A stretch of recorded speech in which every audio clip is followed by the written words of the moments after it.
abroad. But the reality is that we do not have much idea about this, or how we should proceed in this direction for overseas education. We do not have much idea about this topic. So ഈ ഒരു fact consider ചെയ്തിട്ടാണ് ശാസ്ത്ര has organized this event for you today. So before directly moving to a session, let me just give you a brief introduction about Shastra CET. Shastra CET is, I request you all to please mute your video and audio. Thank you. So about Shastra CET. Shastra CET is the technical wing of our college union, which is working towards the overall development of the students. So Shastra working actually started on March 2020, and it is a fact which is known by each and every one of us that since it's starting from March, Euro lockdown period, in these 8 months, it has been very instrumental in empowering each and every one of us technically.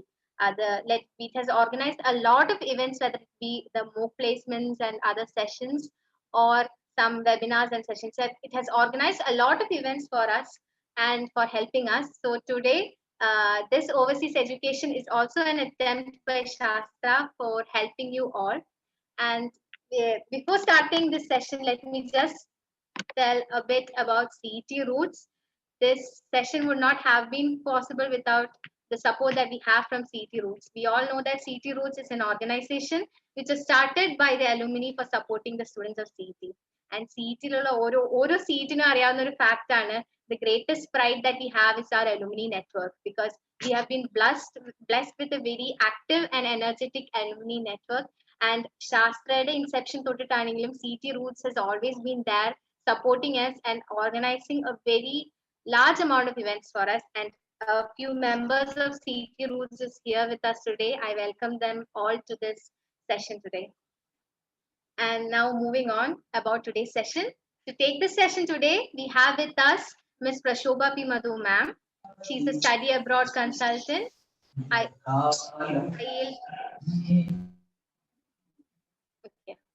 She's a study abroad consultant, IELTS trainer, and a serial entrepreneur. With excellent experience in public speaking and mentoring, she's also an expert in career guidance.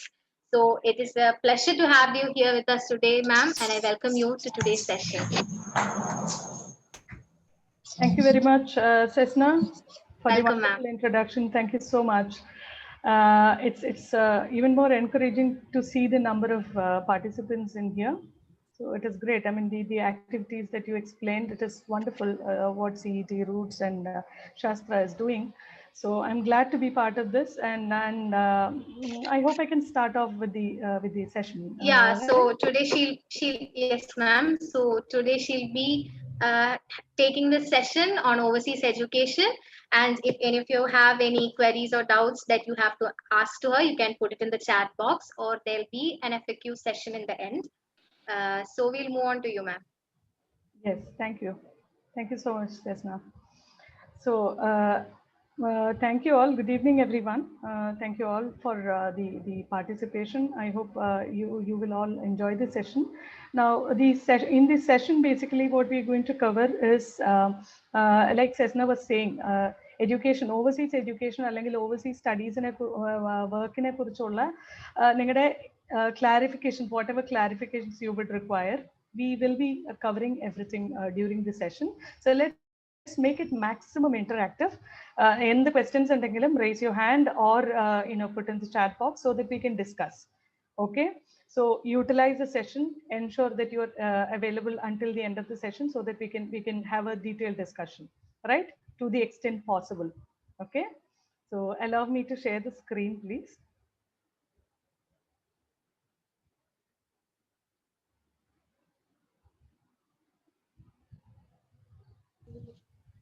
I hope everybody is able to see my screen. Yes, ma'am, it's visible. Thank you so much. Now, basically the session today is about how to study or work abroad after your graduation. So I suppose all the participants in here have completed some sort of level of education. or are completing their study. So I see there are final years, there are students who are already, towards their path of completing their graduation. So utilize the session for everyone. This is a general session for everyone, irrespective of the country that you're going to study or work in, right? Already, Chesna has given an introduction about myself. Now, the most important point I would like to tell you all is that I'm a certified counselor by the British Deputy High Commission and British Council for UK education promotion. So there are certain authentic information I can provide in terms of your queries with regard to working or studying abroad, right? Now, basically, this webinar is going to be part of a Tell Me How talk series. Okay. Now, when I say Tell Me How talk series, I mean to say, like, tell me how is the major question that everybody, be it in any walk of your life, you have this question in your mind, right? Tell me how to apply for whatever. I mean, be it an Aadhaar card or be it a PAN card, or tell me how to apply. Tell me how is a basic question that anybody and everybody would have. So we have devised a talk series wherein you will have different session topics, based on overseas education and working. So it is as part of that particular series that we are doing this session for you. And you have Global Language School also, who is supporting the sessions. Now, I'll give you a gist of what Global Language School and Tell Me How series is. Now, Global Language School, it is basically an online language learning platform which works as a global ambassador for promotion of language learning from authentic institutions like the British Council, the Cambridge English, the Pearson, Goethe Centrum. I'm not sure if you're aware of all these, but we'll discuss about all these institutions in detail over the next slides. Okay, so this is basically a learning platform, a language learning platform, which helps you in getting trained for the competitive language learning exams, right? And we have Tell Me How, which is a series of interactive knowledge sharing sessions on study, migrate, and settle abroad opportunities, specifically designed for travel aspirants, irrespective of the country of your choice. So here we are not going to promote or highlight on any particular country. So any country, overseas education is basically what the topic is all about, right? So any questions you have about any overseas destinations you wish to study at, we can clear those, right? Now, over to the session. Now, this is one of the golden questions, the basic golden question that anybody would have with regard to, you starting your career, or, be it studies or be it work, starting your career, which country to choose? I'm sure this is a question popping in everybody's mind because there are so many countries in the globe. Now, which one to choose is something very important, is it not? I hope it is. So let's start with that topic as the highlight of the session, right? Now, sorry, any question? Yeah, can I continue, please? Continue, Shubha. Yes, Yes, ma'am. yes. So choosing the right country to study or work, be it any one, this is the golden question you need the answer for. So let's consider the factors that you would see for choosing the right country to study. Can anyone give me at least one point on what would be your choice of a particular country you wish to study in and why? Anybody? Or let's say work in. Can be anything. Do we have answers in the chat?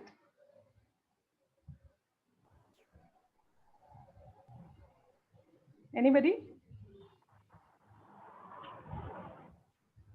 Ma'am, they are responding in the chat. In the chat box, yes.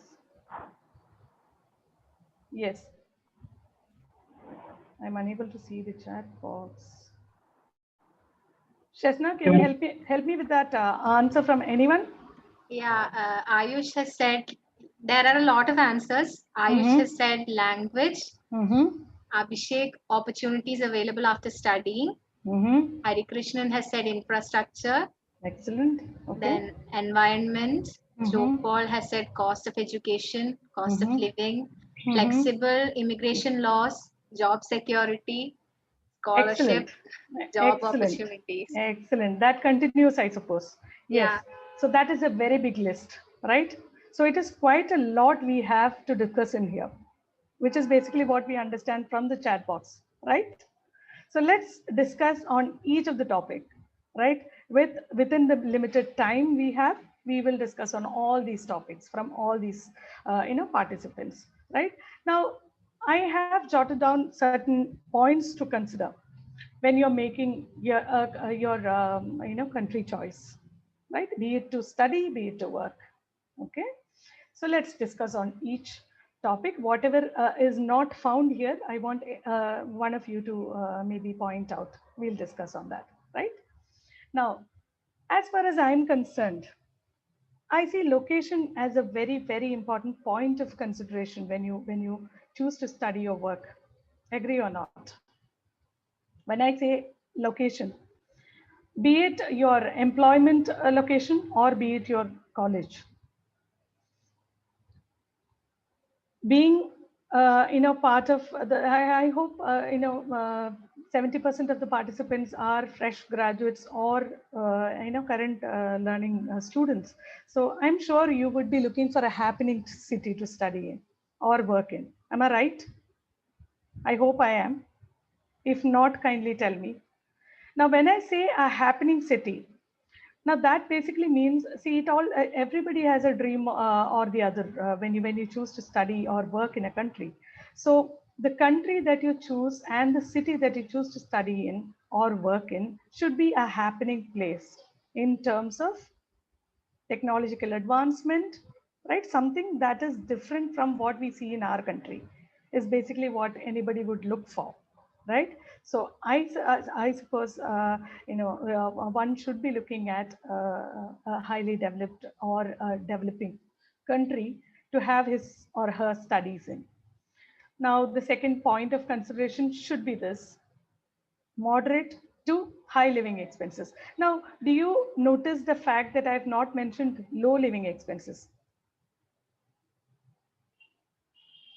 Do you realize the fact that the lower living expenses than our country could be kind of a disaster?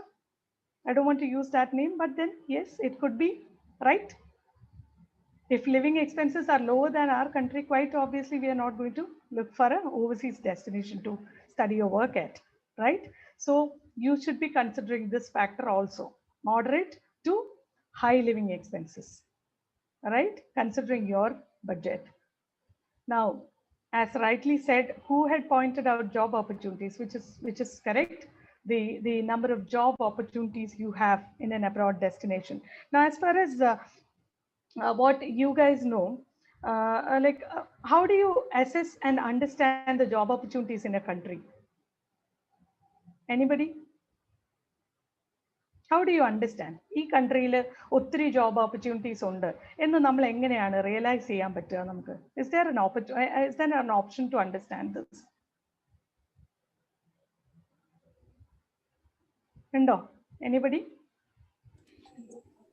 ഏറ്റവും കൂടുതൽ immigrants ഉള്ള കൺട്രിയിലായിരിക്കും job opportunity. അതായത് okay, that is Shruti who has given me the answer, അല്ലേ? Shruti, thank you so much. Yes, അതായത് ശ്രുതി പറയാണ് ഏറ്റവും കൂടുതൽ migrants ഉള്ള രാജ്യത്തായിരിക്കും ഏറ്റവും കൂടുതൽ ഓപ്പർച്യൂണിറ്റീസ്, അല്ലേ? Okay, anybody else has an answer for this? Anybody else? ആർക്കെങ്കിലും ഉണ്ടോ പറയാന്?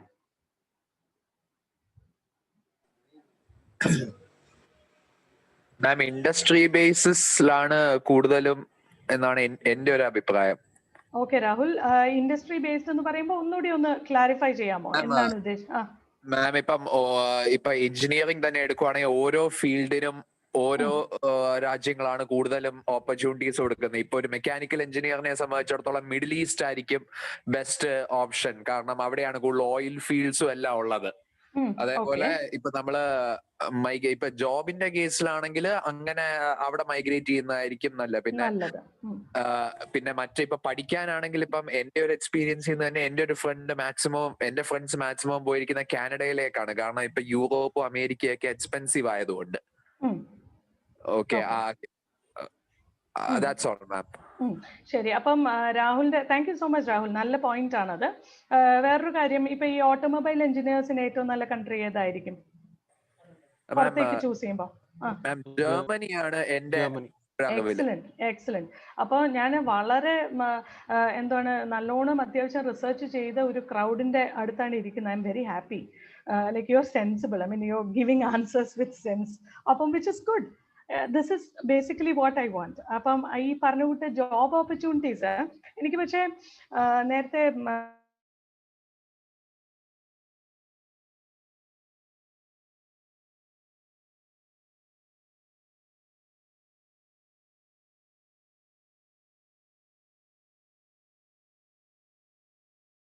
മൈഗ്രൻസിനെ ഒത്തിരി വെൽക്കം ചെയ്യുന്ന രാജ്യങ്ങൾ, I don't want to point out one particular country, but മൈഗ്രൻസിനെ നല്ലോണം വെൽക്കം ചെയ്യുന്ന രാജ്യങ്ങളിലെല്ലാം ഓപ്പർച്യൂണിറ്റീസ് അതുപോലെ ഉണ്ട് എന്നുള്ളൊരു ധാരണ നമുക്ക് അത് കറക്റ്റ് അല്ല.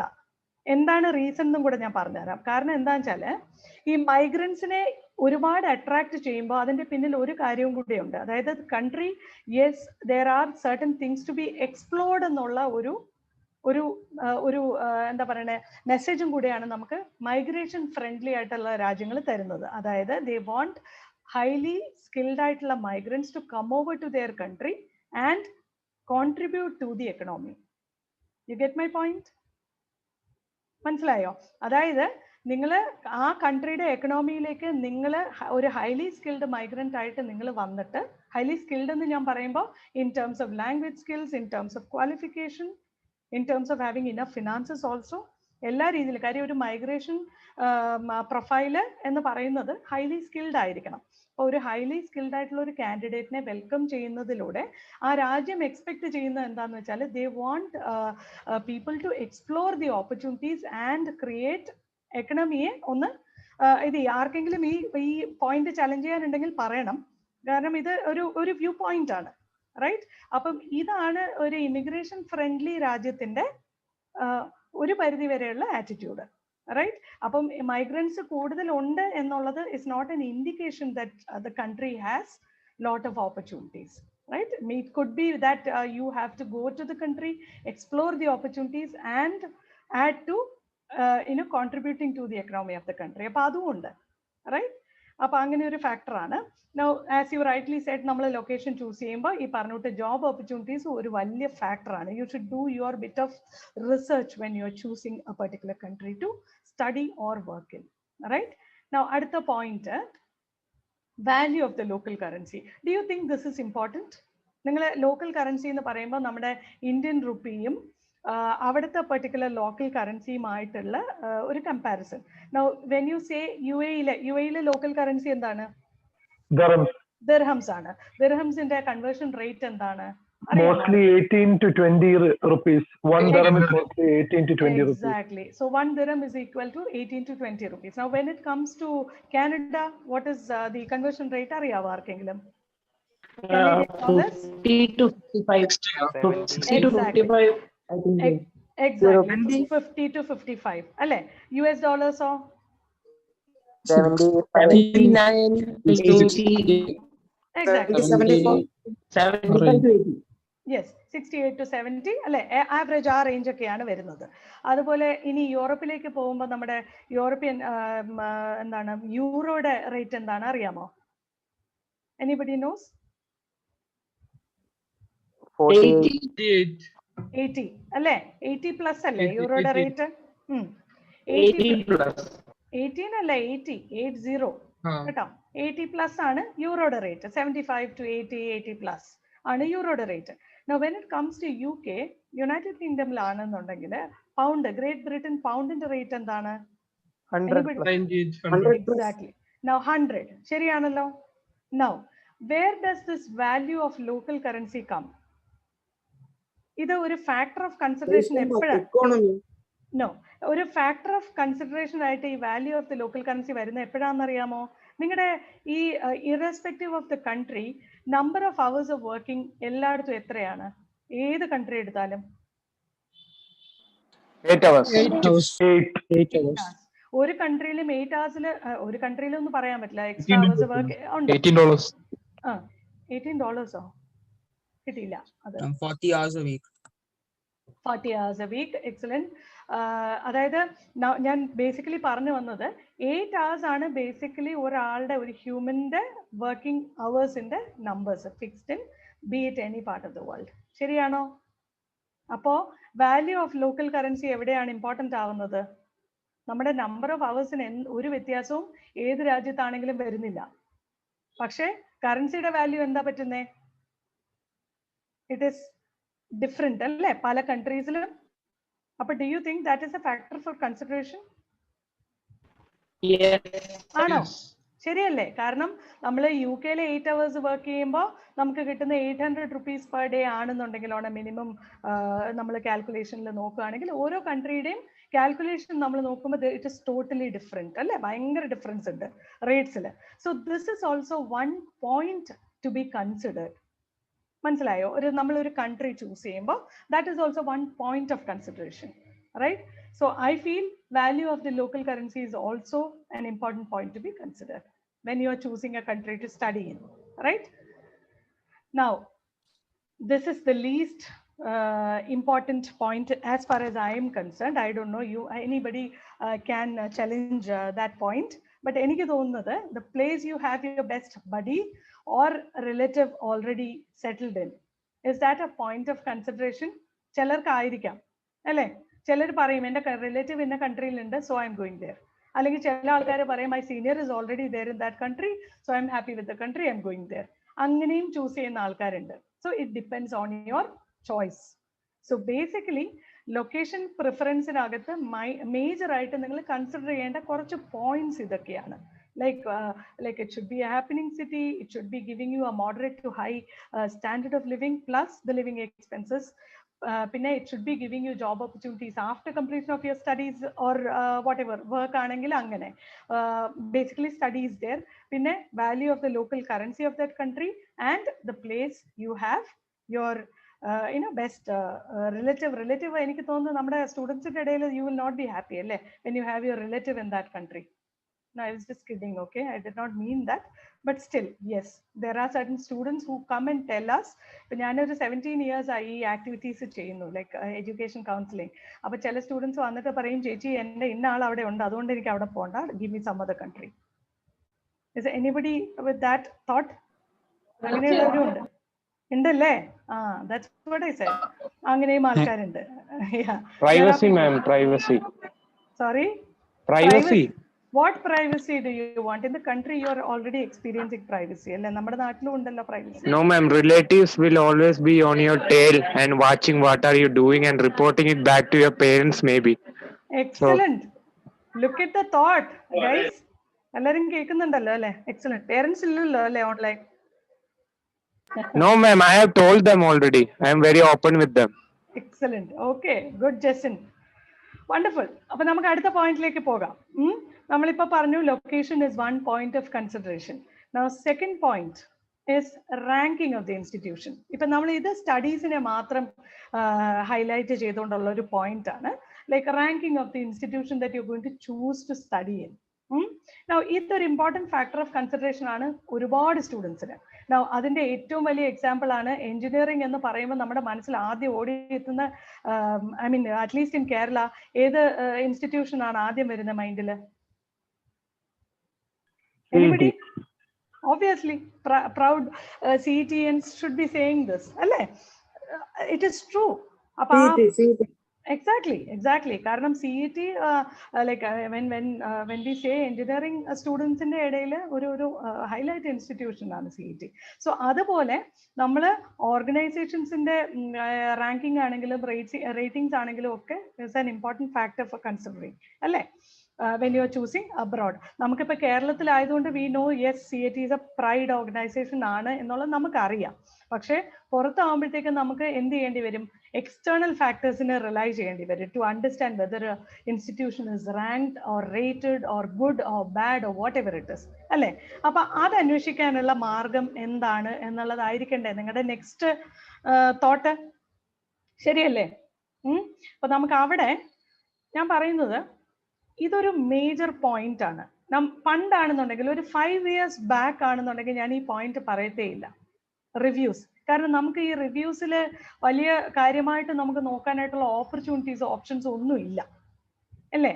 അതേസമയം ഇപ്പൊ നോക്കുവാണെങ്കിൽ to know about any institution നമ്മൾ വെബ്സൈറ്റ്സിനെ റിലൈ ചെയ്യുന്നതിനേക്കാളും റിവ്യൂസ് ഫ്രം ഇന്റർനാഷണൽ സ്റ്റുഡൻസ് ആണ് ഒരു major point of consideration to understand whether an institution is ranked and rated.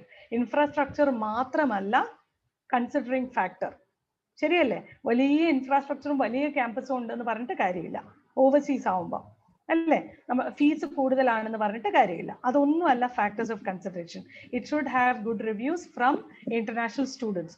Quite obviously വളരെ നെക്സ്റ്റ് ഇമ്പോർട്ടൻറ്റ് പോയിന്റ് എന്താണ്? It should have prominent alumni. ശരിയാണോ? ഇത് important ആണോ? What do you think? Yes ma'am. Important ma'am. Without a doubt അല്ലേ? കാരണം ഇപ്പൊ നമ്മള് നേരത്തെ പറഞ്ഞ പോലെ ഇൻസ്റ്റിറ്റ്യൂഷൻസിന്റെ പ്രൈഡ് എന്ന് പറയുന്നത് അതിന്റെ അലുംനൈ ആണ്. അപ്പം അലുംനൈ ഇരിക്കുന്ന ലെവൽസ് കാണുമ്പോൾ തന്നെ നമുക്കറിയാം ഒരു ഓർഗനൈസേഷൻ എന്ത് ലെവലിലാണ് പിള്ളേരെ പഠിപ്പിച്ചിറക്കുന്നത് എന്നുള്ളത് അല്ലേ? സോ പ്രോമിനന്റ് അലുംനൈ ഉണ്ടോ എന്നുള്ളത് is also a factor you can consider when you're choosing an institution to study in, right? Now next point would be graduate employment ratio. Do you know what this is? പേര് പറയുന്ന പോലെ തന്നെ I think you should be able to understand what it is. Graduate employment exactly.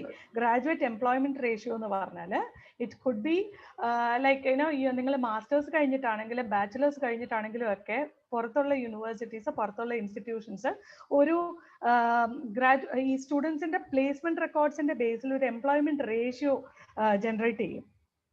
If they if we insist on that particular ratio to be shared, every institution will do that, right? അതായത് കഴിഞ്ഞ വർഷം അവരുടെ pass out ആയ ഇപ്പൊ 100 students പഠിച്ചതിൽ എത്ര students employed ആയി എന്നുള്ള information, it's A data. Basically it's A data. So you can basically request for this data, and that is also an indicator. എന്ത് ഇൻഡിക്കേറ്റർ ആണ്? That the students who have studied from that particular institution are employable. Do you understand this word employable? മനസ്സിലാവുന്നുണ്ടല്ലോ? അതായത് ആ graduate employment ratio എന്ന് പറയുന്നത് is an indicator for that, right? അപ്പൊ maximum graduates employed ആണെന്നുണ്ടെങ്കിൽ what is the clear indication there? Clearly means the institution has done a good job. Plain fact. ശരിയല്ലേ? അപ്പൊ അതാണ് ഗ്രാജുവേറ്റ് എംപ്ലോയ്മെന്റ് റേഷ്യോ എന്ന് പറയുന്ന factor which has to be a consideration point irrespective of the country you are choosing, irrespective of the institution you are choosing to study in, right? It could apply even to institutions in India. ഞാൻ overseas മാത്രമല്ല പറയുന്നത്, right? Now the next point is pass out percentage. May I ask a doubt? Yes please Jebin. Yeah ma'am, so like currently I'm doing my MBA, so before so I considered some of the institutions where I can go after my MBA. അപ്പോൾ അവർ പറയുന്ന ഒരു main എന്ന് വെച്ചാൽ എൻ്റെ friends കുറെ പേര് MBA കാനഡയിലുണ്ട്. അപ്പം കാനഡയിൽ ഒരു മെയിൻ ഇഷ്യൂ എന്ന് പറയുന്നത് അവർ എഞ്ചിനീയറിംഗ് കഴിഞ്ഞ് പോയപ്പോൾ അവരോട് അവർ ചോദിക്കുന്ന KTU എന്ന് പറഞ്ഞൊരു യൂണിവേഴ്സിറ്റി തുടങ്ങിയിട്ട് ഇപ്പം 4 വർഷം ആയതേ ഉള്ളൂ. അപ്പൊ ഇങ്ങനത്തെ ഒക്കെ ഒരു ക്വസ്റ്റ്യൻസ് വരുമ്പോൾ നമ്മൾ എങ്ങനെയാണ് ടാക്കിൾ ചെയ്യേണ്ടത്? ആ ഒരു ജെബിൻ ആ ക്വസ്റ്റ്യൻ ഒന്നുകൂടെ ക്ലിയർ ആക്കണം. അതായത് KTUവിന്റെ റാങ്കിങ്ങിനെ കുറിച്ച് അവര് ചോദിച്ചു എന്നാണോ പറയണേ? ഓ അതെ, എന്ന് വെച്ചാൽ അവനൊരു ഇൻസ്റ്റിറ്റ്യൂട്ട്, കേരളത്തിലൊരു ഇൻസ്റ്റിറ്റ്യൂട്ടിൽ അവൻ പഠിച്ച് അപ്പൊ അവര് യൂണിവേഴ്സിറ്റി എടുത്ത് നോക്കിയപ്പോ ഇപ്പം കേരള യൂണിവേഴ്സിറ്റിക്ക് ഹെറിറ്റേജ് ഉണ്ടായതുകൊണ്ട് KTUവിനെക്കാട്ടിലും ഒരു പ്രിഫറൻസ് ഉണ്ട്. പക്ഷെ ഇപ്പം ടെക്നിക്കലായിട്ട് അവൻ പഠിച്ചുകൊണ്ട്, അവൻ എഞ്ചിനീയറിംഗ് പഠിച്ചുകൊണ്ട് അവൻ അവിടെ പോയപ്പോ അവൻ ഇൻസ്റ്റിറ്റ്യൂട്ട് അല്ലാതെ അവന്റെ യൂണിവേഴ്സിറ്റി നോക്കിയപ്പോ അവർ പറഞ്ഞു നിങ്ങളുടെ യൂണിവേഴ്സിറ്റിക്ക് നമ്മുടെ ഇൻഡെക്സിൽ ഇത്ര റാങ്കിങ്ങേ ഉള്ളല്ലോ, so why should we give you an admission എന്ന് ചോദിച്ചു. So how can we overcome such hurdles? Excellent. That is a wonderful question. Thank you so much. Jebin, thank you so much for that question. ഞാൻ അതിന് answer തരാം. അതായത് See, ranking of the institution which we studied എന്നുള്ളതാണ് ഇപ്പം ജെബിൻ ചോദിച്ച question. ഞാൻ പറഞ്ഞുകൊണ്ടിരിക്കുന്ന opposite ആണ്, പക്ഷേ I can give you answer for this. Now, Kerala യൂണിവേഴ്സിറ്റിയുടെ ഹെറിറ്റേജും KTUവിന്റെ ഹെറിറ്റേജും നോക്കിയിട്ടല്ല ഇൻസ്റ്റിറ്റ്യൂട്ട്. ഈ question could be A tricky question also. കാരണം നമ്മൾ ഇപ്പം ഈ ഓർഗനൈസേഷൻസ്, വലിയ വലിയ ഓർഗനൈസേഷൻസിന്റെ ഇന്റർവ്യൂസ് അറ്റൻഡ് ചെയ്യുമ്പോൾ തന്നെ നമ്മുടെ അടുത്ത് ഒരു ക്വസ്റ്റ്യൻ വരാറുണ്ട്, why should be hire you? ശരിയാണോ? അല്ലെങ്കിൽ why should be accept you on a scholarship, or why should be accept you on studies? ഈ ആ പെർട്ടിക്കുലർ ക്വസ്റ്റ്യന്റെ പാർട്ടും ആകാം ഈ പറയുന്ന എന്താണ് ക്വസ്റ്റ്യൻ. KTU റെക്കഗ്നൈസ്ഡ് ഇൻസ്റ്റിറ്റ്യൂഷൻ ആണ് എന്നുള്ളത് നമുക്കറിയാം in the first place. Now second thing is, കാനഡയ്ക്ക് വെസ് കേട്ടിട്ടുണ്ടോ? വേൾഡ് എഡ്യൂക്കേഷൻ സർവീസസ് കേട്ടിട്ടുണ്ട്, പക്ഷെ വലുതായിട്ട് അറിയത്തില്ല. ഞാൻ പറഞ്ഞുതരാം. അത് എന്താന്ന് വെച്ചാൽ, വേൾഡ് എഡ്യൂക്കേഷൻ സർവീസസ് എന്ന് പറയുന്ന ഒരു ഓർഗനൈസേഷൻ കാനഡയിലുണ്ട്, വിച്ച് ഇസ് ഗിവിംഗ് യു അതായത് giving the Canadian institutions an indication as to what level the particular studies that a person has completed from another country. അതായത് വേറെ ഏത് രാജ്യത്തിന്റെ, ഇന്ത്യ മാത്രമല്ല ഏത് രാജ്യത്തിന്റെയും ക്വാളിഫിക്കേഷന്റെ ഈക്വാലൻസി കൺസിഡർ ചെയ്തിട്ട് സർട്ടിഫൈ ചെയ്യുന്ന ഒരു ബോഡിയാണ് വെസ്. ഓക്കെ, അപ്പൊ നമ്മുടെ 4 ഇയേഴ്സിന്റെ ഗ്രാജുവേഷന്റെ അതായത് ഈ വെസ്സിന്റെ ഇവാലുവേഷൻ പ്രോസസ് എന്താന്ന് വെച്ചാൽ, വെസ്സിലേക്ക് നമ്മൾ ഒരാൾക്ക് ഒരു ക്വാളിഫിക്കേഷനെ അസസ് ചെയ്ത് തിരിച്ച് റിപ്പോർട്ട് കിട്ടണം എന്നുണ്ടെന്നുണ്ടെങ്കിൽ, ഇൻ ദ ഫസ്റ്റ് പ്ലേസ് നിങ്ങൾ ആദ്യം ഒരു അത്യാവശ്യം നല്ലൊരു എമൗണ്ട് അതിന്റെ ആപ്ലിക്കേഷൻ ഫീ ഉണ്ട്. പ്ലസ് നിങ്ങളുടെ ഇതുണ്ടല്ലോ, എഡ്യൂക്കേഷൻ ക്വാളിഫിക്കേഷൻ സർട്ടിഫിക്കറ്റും ട്രാൻസ്ക്രിപ്റ്റുകളും എല്ലാം, മാർക്ക് ലിസ്റ്റുകളും എല്ലാം നിങ്ങളുടെ പഠിച്ച ഇൻസ്റ്റിറ്റ്യൂഷൻ തന്നെ സർട്ടിഫൈ ചെയ്ത് വെസ്സിന് അയച്ചു കൊടുക്കുമ്പോൾ, വെസ് അവരുടെ പാനൽ ഓഫ് എക്സ്പേർട്സ് ഇത് അവരുടെ ക്വാളിഫിക്കേഷനും നമ്മുടെ ക്വാളിഫിക്കേഷനും കൂടെ വെച്ച് കമ്പയർ ചെയ്തിട്ട് they will give you a report saying that your 4-year degree is equivalent to our 3 years or 4 years bachelor's degree. ഈ പോയിന്റ് ആണ് യൂണിവേഴ്സിറ്റീസ് കൺസിഡർ ചെയ്യുന്നത് to choose a student. മനസ്സിലായോ? ഇതേപോലെ UK നാരിക് എന്ന് പറഞ്ഞിട്ട്, UK നാരിക് ഗൈഡ് എന്ന് പറയുന്നത്, നിങ്ങൾ ഇതൊക്കെ ഗൂഗിൾ സെർച്ച് ചെയ്താൽ കിട്ടുന്ന ഇൻഫർമേഷൻ ആണ്. ഞാൻ വേണേ അവസാനം നിങ്ങൾക്ക് ഇത് ചാറ്റ് ബോക്സിൽ ഇട്ട് തരാം. നാരിക് ഗൈഡ് എന്ന് പറയും, അതായത് ക്വാളിഫിക്കേഷൻ അക്രഡിറ്റേഷൻ ബോഡി. ഇത് എല്ലാ രാജ്യത്തിനും ഉണ്ട്, എല്ലാ രാജ്യത്തിനും. ആഫ്രിക്ക നോക്കുകയാണെന്നുണ്ടെങ്കിൽ ഇപ്പൊ സൗത്ത് ആഫ്രിക്കൻ ക്വാളിഫിക്കേഷൻസ് അവർ നോക്കണ സാക്ക എന്ന് പറയുന്ന ഒരു ബോഡിയാണ്, സൗത്ത് ആഫ്രിക്കൻ ക്വാളിഫിക്കേഷൻസ് അതോറിറ്റി. അപ്പോൾ ഇങ്ങനെ എല്ലാ രാജ്യത്തിനും ഒരു ക്വാളിഫിക്കേഷൻ അസസ്മെന്റ് ബോഡി ഉണ്ട്. ആ പെർട്ടിക്കുലർ ബോഡിയാണ് അസസ് ചെയ്തിട്ട് പറയുന്നത് that this particular qualification is accredited and approved by as equivalent to a Canadian qualification. മനസ്സിലായോ? അപ്പൊ അത് നോക്കിയിട്ട് മാത്രമേ ഒരു യൂണിവേഴ്സിറ്റി നിങ്ങളുടെ ആപ്ലിക്കേഷനെ അക്സെപ്റ്റോ റിജക്റ്റോ ചെയ്യുള്ളൂ. സോ ജെബിൻ, ഇതിൽ ഫസ്റ്റ് തിങ് അന്വേഷിക്കേണ്ട, and KTU is very well recognized in വെസ്, ഒരു ഡൗട്ടും വേണ്ട അതിൽ. റൈറ്റ്? അപ്പൊ അത് ഈ ക്വസ്റ്റ്യൻ എന്തുകൊണ്ട് അത് വന്നു എന്നുള്ളത് is to be seriously analysed. കാരണം KTU is very much listed in വെസ്. ഈ വെസ്സിന്റെ വെബ്സൈറ്റ് നോക്കിയാൽ അതിനകത്ത് അവാർഡിംഗ് ഇൻസ്റ്റിറ്റ്യൂഷൻസിന്റെ എല്ലാ ലിസ്റ്റ് കിടപ്പുണ്ട്. ഓരോ കൺട്രിയിലെയും അപ്രൂവ്ഡ് ആയിട്ടുള്ള ഇൻസ്റ്റിറ്റ്യൂഷന്റെ ലിസ്റ്റ് ഓൾറെഡി പബ്ലിഷ്ഡ് ആണ്. മനസ്സിലായോ? അപ്പൊ ആ വെസ്സിനകത്തുള്ള എല്ലാ ഇൻസ്റ്റിറ്റ്യൂഷൻസിന്റെയും qualifications are automatically approved by Canadian institutions. Doubt ഇല്ലാത്ത കാര്യമാണ്. Okay, ma'am. ജർമ്മനിയിൽ ഏതാണ്? Excuse me, ma'am. Yes, ma'am, please. ജർമ്മനിയിൽ ഏതാണ്? ജർമ്മനിയിലെ എഡ്യൂക്കേഷൻ ഇൻസ്റ്റിറ്റ്യൂട്ട് ഞാൻ പറഞ്ഞില്ല. ലാസ്റ്റ് ഞാനൊരു കാര്യം ചെയ്യാം, ഇത് ഓരോന്നിന്റെയും ഇൻസ്റ്റിറ്റ്യൂഷൻ റെക്കഗ്നീഷൻ ബോഡീസ് ഞാൻ അയച്ചു തരാം, നിങ്ങൾക്ക് ചാറ്റ് ലിങ്ക് ഇട്ട് തരാം. Okay, so you can understand. അവിടെയും ഉണ്ട്, ജർമ്മനിയിലുണ്ട്, എല്ലാ ഇറസ്പെക്റ്റീവ് ഓഫ് ദി കൺട്രി, എല്ലാ കൺട്രിക്കും ഉണ്ട് ഈ പറയുന്ന particular option to check your qualification, equivalency of your qualification. And funniest part is ചില 3-year degrees ഉണ്ടല്ലോ, നിങ്ങളുടെ 4 years അല്ല ഞാൻ പറയണേ, 3 years degrees കനേഡിയൻസിൽ, ഇപ്പൊ കാനഡ ജെബിൻ ചോദിച്ചുകൊണ്ട് ഞാൻ പറയുകയാണ്, ചില ഇൻസ്റ്റിറ്റ്യൂഷൻസ് അതിന് 2-year ഡിപ്ലോമയുടെ ലെവലേ കൊടുക്കുന്നുള്ളൂ, നമ്മുടെ പല ഡിഗ്രീസും. But KTU is not part of that. That I can guarantee. കാരണം നമുക്ക് ഇഷ്ടംപോലെ സ്റ്റുഡൻസ് പോയിട്ടുണ്ട്. റൈറ്റ്? അപ്പൊ അതുകൊണ്ട് Ma'am, someone in the chat has mentioned that he does not know Malayalam, so. Oh yeah, sure. I'll try and make the definitely, no problem. We can have the entire session in English itself, no problem. But if anybody has a specific request where you want to speak in the regional language, I don't mind also. And sorry, whoever could not follow what I was saying till now. Yeah.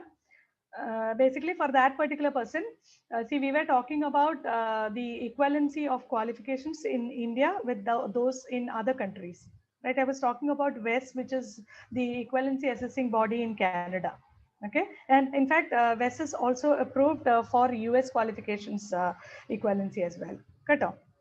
So this is about this thing. Can I go forward with the slide? Jebin, are you happy with the answer?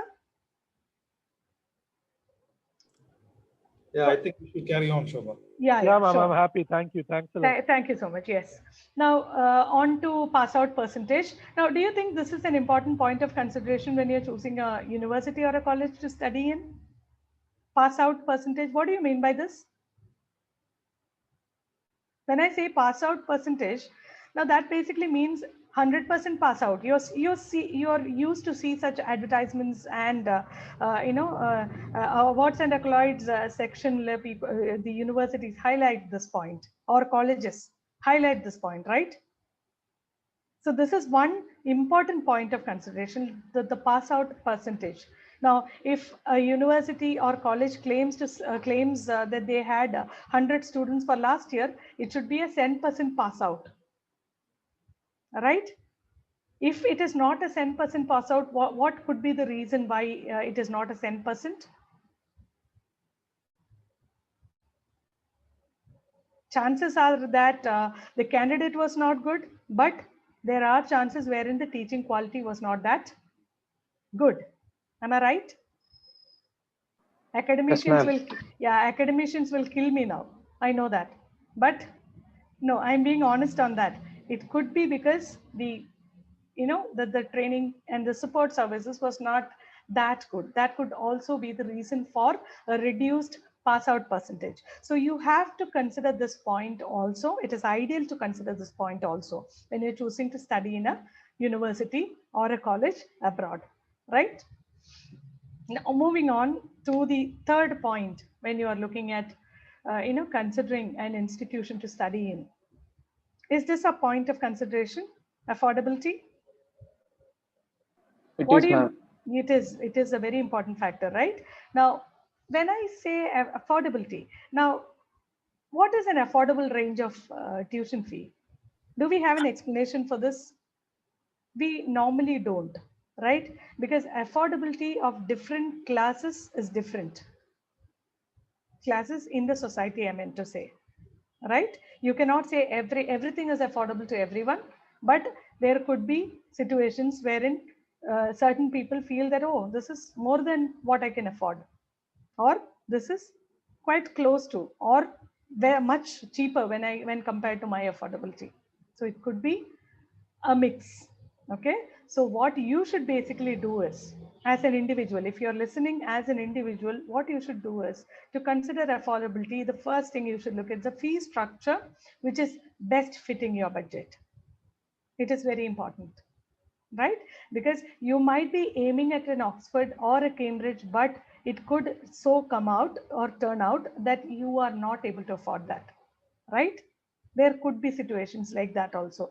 God forbid, there should not be a situation for a good student, but there could be such a situation also, right? So it is very, very important to also consider the fee structure that is best fitting your budget or your family's budget when you're choosing to study in a particular institution.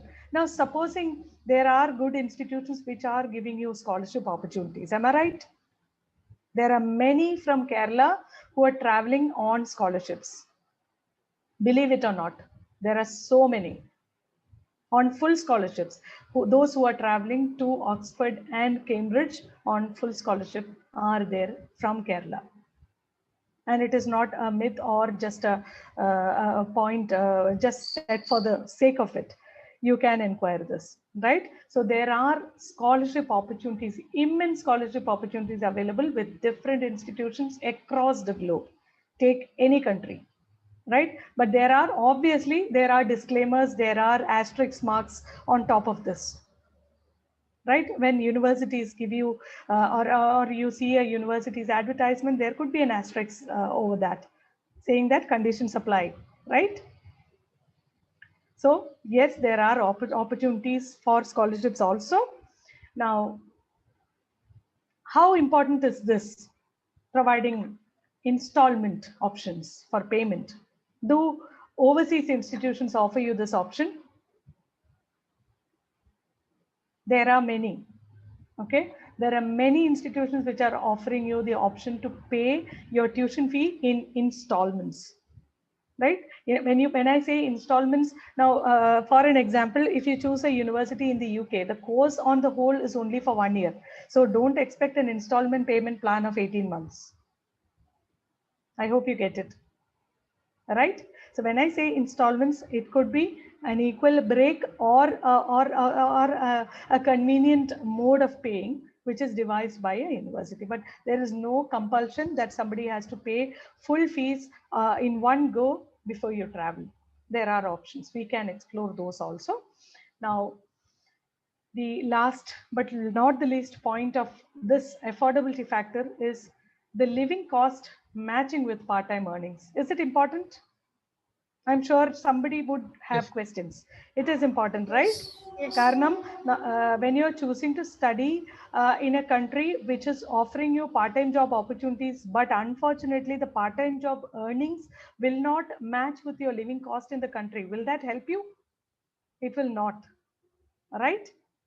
It has to match your living cost also, because there is no point in actually carrying money from back home to sustain in the country. Now, this is one of the reasons why most of the countries are giving you options to do part-time jobs, right, along with the studies. Now, if you understand rightly, do you think part-time job opportunities are given only for the sake of earning in a particular country? I need an answer for this. Somebody. Sustaining, ma'am. Sustaining. Jason says it's sustaining. Any other answer for this? Does anyone have a difference of opinion in that? Is it only provided for sustenance? Or rather, let me put the question like this. Do you think part-time job is an option only for sustenance in the country? Working culture for learning. No, for experience too. One at a time, please. Yeah, what was that? Working culture. For learning working culture. To understand the working culture. Excellent. Yes. What else? For experience. For experience. Yes. But to develop individuality and stuff. Excellent. To develop individuality and stuff. Okay, Renu, that was a good point. Now, see, basically, can I move on with the points? I hope so nobody else has. Yes. Yeah. Now, see, part-time job given by a country has actually, we see only the earnings part. Now, the very important point you should consider when you're choosing to study and work part-time alongside is, see, consider the period of study that you're getting in a particular country to be utilized for understanding the society, which happens only when you go out and interact with the society. Am I right? Sitting in your hostel or sitting in your classroom and roaming around in the campus of the university or the college, will it give you any extra social opportunities, interaction with the society? Will it give you that option? It does, but to a certain extent only, right? So consider a part-time job opportunity given by a country to be for the purpose of understanding and mingling with the society. First point. The second point is, this relates to the next slide actually. Now, if somebody is looking for working after completion of your studies in a particular country, quite obviously you will have to have a better personality, right? It is not that our personality is not good. It means basically, adjusting with the society and, living with the society standards, right? And basically, you will also need to have a good language skill. Do you agree with this? Is your communication skill an important point? It is, right? Now, you sit in front of a employer after completion of your studies, awaiting an interview, and then you're still holding on to your neutral accent which you have from India. Does it look good? It does. It is okay. Neutral accent is okay, but it is always advisable that you develop and adapt to the particular country's styles, right? So part-time job is an excellent opportunity for you to understand the society, learn the language, improve your skills in communication as well as presentation, right? And as somebody else was pointing out, the work culture, understanding the work culture, it is a very important point. You cannot compare the work culture in India to be the same in Europe, or let's say in Canada, or in USA, or even in UAE. I'm sure everybody would accept that, because in the UAE also it is totally different, right? The work culture is totally different. So it is also an opportunity for you to understand and better sustain along with the society, right? So this is very important. When I say affordability, it is very important. Even if you're wealthy enough to fund your studies, I would recommend anyone and everyone going to a particular country to study, to ensure that they do at least 2 or 3 months of part-time job, to just to have themselves acquainted with people from the society, directly into the society. No wonder why we hear there are a lot of doctors and engineers who work in pizza corners and KFCs and all. Now, do you analyze and understand the reason why it could be? It could be because these are the places where you will have most of the people from 4 years to 40 years or 80 years walk into these places. So it's a great opportunity to work in such places. So I see that as an opportunity to explore your hidden talent in terms of presenting yourself before people of that society, right? Now moving on to the next Ma'am, we point. got a question. The Yes, chat please. box, can I ask? Yes, I try. Ma'am, someone is asking how much study gap is allowed for PG diploma after BTech? PG diploma after BTech. Study Yes. gap in the sense for you're asking for Canadian institutions, I suppose, right? Now, can I have the name of the person also, please? Rashma, you can respond Sorry? to the same. Reshma. Rachna. Reshma. Thank you. Yes. Reshma, for that question of yours, uh, study gap in the first place is not considered good by universities across the globe, irrespective of the country you're choosing, right? Now, I'll tell you the reason why. No student or somebody who's having a career goal will waste time, right? Unless otherwise, there is a very serious reason why he has left a gap in his career. So in the first place, this question, the answer for this question would be, it is ideal not to have a study gap. Okay, but it would depend on your reason why you have had a gap. Would you like to explain this, or Reshma? Ma'am, excuse me, ma'am. This is not Reshma. This is Jason. Jason, yes, Jason. I would like to ask because there are individuals who are seeking post graduation after their marriage. Yes. They would have completed their degree at the age of 21 maybe, and then they would be seeking post graduation at the age of 26 or 27. Mm-hmm. So in that case, is that reasonable enough? Jason, that is reasonable enough as long as you can explain why that gap came in your career. That is what I was rightly explaining. Now, what happens is you cannot say that you had a gap for having married, right? It's not a valid explanation as far as a foreign institution is concerned. There's another suggestion in the chat box saying that it's because of work experience. Work experience is definitely not a gap, my dear. That is what I was saying. It was a suggestion in the chat box. I understood. Yes. So, Jason, to answer your question, now a study gap basically would mean that somebody has graduated, as you rightly said, at the age of 21, somebody has graduated and then immediately got into placement. And then after 4 years, he feels that I need to upskill myself in order to get into better positions, and he applies for a master's. That is justified enough. It is not a gap, right? It is not considered as a gap by any institution in the world. And for your information, foreign universities, for foreign institutions, age is just a number for them. It is just a number. At 70 years also you can study. At 80 years also you can study. I don't know, in India, yes, at least we do consider. I mean, people when they want to study, somebody who wants to study for a post graduation at the age of 35, are there good options? The seniors would be able to answer, I suppose. Yeah. Ma'am, what if we were preparing for some other exams like PSC or GATE or anything? Again, who is that? May I have the name, please? Anjana, ma'am. Anjana. Now, Anjana, somebody writing a competency exam for 7 to 8 years, is that sounding good for you? No, ma'am. It does not, right? But actually, situation Satyam Ayirunirikam, the person might have been preparing. It is true, but unfortunately, the foreign institutions, they, for some reason, do not accept this kind of explanations for gap.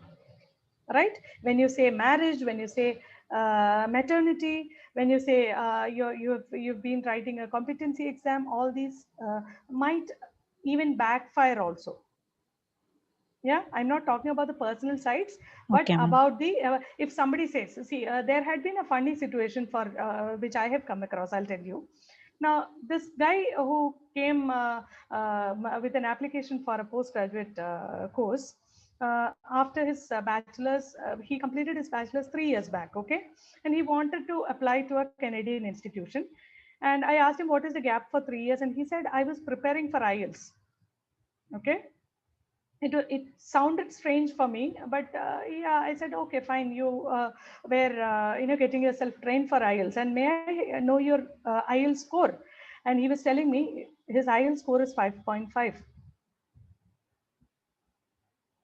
People who know what an IELTS is and what the score indicates, you would know whether it is a funny answer or not. For me, it is a hilarious answer. The reason being, he got himself trained for 3 years and he ended up with a score which is considered much lesser than a competent user. So how would a university or a college respond to such kind of an application when you say you have been preparing for a course? It is not a legitimate explanation you're providing. So, excuse me, ma'am. Yes, please. So does that mean an individual who has already lost 2 to 3 years in his life between the age of 20 and 25, or maybe 18 and 25, should not even think about studying abroad? Not really, Jason. Again, see, have you heard of a statement of purpose that you have to write? Since you are all looking for overseas education, you might have heard of this. Or let's say motivation letter. Have you heard of this? Covering letter. Have you heard? You might have heard, when you're applying Covering for letter, yes. Yes, covering letter you've heard, right? Now, what does a covering letter mean? Now, I'll give the answer for that. A covering letter or a statement of purpose or a motivation letter basically means it is a consolidation of your CV. Okay, a consolidation of your CV which mentions whatever such gaps, whatever such career events which led to this kind of a gap in your career and all is mentioned. That is what we call a covering letter or a motivation letter or a statement of purposes. Now, as Jason was asking, for somebody who has had a long career break and he explains that I was having some medical conditions or some example. If somebody says a medical condition, what can you for that? You would be able to provide a medical certificate. Am I right? But if the medical certificate indicates that you are vulnerable for cold climates, will that be accepted? No, Jason, ma'am. you're getting my point, right?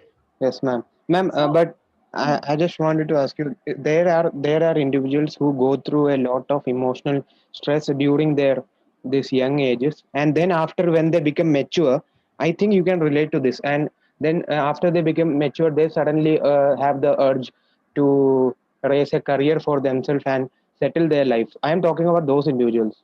I clearly understand, Jason. I clearly understand your point, and I'm actually facing so many of them already. Okay, but I'm talking from the perspective of a foreign university. Right now, when it comes to an overseas institution, unless you have a clear explanation. Now again, Jason's point has another backfiring situation there. When you say you have been depressed or you have had a mental situation which allowed you to take yourself a career break, that again indicates to a problem, right? So such negative problems in the profile could actually spoil your chances of getting yourself into a foreign institution. So it is ideal. The point here is all those current students who are still studying, my sincere recommendation is that ideally you should not be having a study gap of more than 3 to 4 months, or maybe a career gap of 3 to 4 months. Even if you are switching jobs also, it is ideal you don't remain idle for more than 3 to 4 months, because it counts as a negative profile, unfortunately. So it is not that I don't understand. The point is that the foreign institutions take it in a very serious manner. Jason, I hope that is clear. Ma'am myself Vaishakh, എനിക്ക് സംശയം എന്താണെന്ന് വെച്ചാൽ ഞാൻ ഇപ്പം German A2 പഠിച്ചുകൊണ്ടിരിക്കുകയാണ്.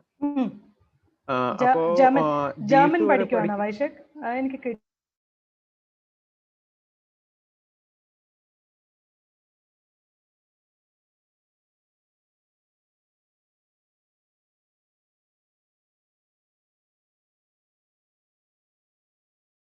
ഇപ്പൊ എനിക്ക് A2 എടുത്ത് എനിക്കിപ്പം എന്റെ കോഴ്സിന് A2 വരെ മതി. ഞാൻ എടുക്കാൻ നോക്കുന്ന കോഴ്സ് 8 വരെ മതി. പക്ഷേ എനിക്ക് B2 വരെ എടുക്കണമെന്നുണ്ട്. കാരണം അത് ഒബ്വിയസ്ലി നല്ലതാണല്ലോ. അപ്പോ എനിക്ക് ജർമ്മനി പോയിട്ട് B2 വരെ എടുക്കുന്നതാണ് നല്ലത്, അതാ ഇവിടെ നിന്ന് B2 എടുത്തിട്ട് പോകുന്നതാണ് നല്ലത്? അക്ഷയ്, വൈശാഖിന്റെ ഈ ക്വസ്റ്റ്യന് ഞാൻ ഇപ്പൊ ഇട്ടിരിക്കുന്ന സ്ലൈഡുമായിട്ട് വളരെ ക്ലോസ് റിലേഷൻ ഉണ്ട്. അപ്പൊ അതുകൊണ്ട് ഫസ്റ്റ് 2 പോയിന്റ് ഇട്ടിട്ട് I will give you the answer for this, right? Now, language proficiency is a very important point to consider. Yes, hello. Yeah, Alvin. എനിക്ക് കഴിഞ്ഞ സ്ലൈഡിലൊരു കാര്യം ഡൗട്ട് ഉണ്ട്, ചോദിക്കാനായിട്ട്. എന്താണ് പറയൂ. ഇപ്പം മാം ഫീസിന്റെ കാര്യങ്ങളൊക്കെ പറഞ്ഞല്ലോ. അപ്പൊ ഞാൻ കാനഡയിൽ MS അല്ലെങ്കിൽ MBA ഇൻ കൺസ്ട്രക്ഷൻ മാനേജ്മെന്റ് എടുക്കാൻ ആഗ്രഹിക്കുന്നുണ്ട്. അപ്പൊ ഞാൻ ജസ്റ്റ് IDP സൈറ്റ് വഴി കുറെ കോളേജുകൾ നോക്കുന്നുണ്ടായിരുന്നു. അപ്പൊ ഫീസ് വേരിയേഷൻ കണ്ടിട്ടുണ്ടെങ്കിൽ 7 ലക്ഷം ടു ഒരു 20 ലക്ഷം വരെ, അത്രയും ഒരു 1 ഇയർലി പേയ്മെന്റ് അത്രയും വേരിയേഷൻ വരുന്നുണ്ട്. അപ്പൊ അതിന്റെ അർത്ഥം ആ കോളേജ് അത്രയും മോശമാണെന്നുള്ള ഒരു ഇതാണോ? അതായത് 7 ലക്ഷം കാണിക്കുന്നുണ്ട്, 21 ലക്ഷം കാണിക്കുന്നുണ്ട്, 10 ലക്ഷം 15 ലക്ഷം അത്രയും വേരിയേഷൻ ആണ് വരുന്നത് ഒരു ഇയർലി.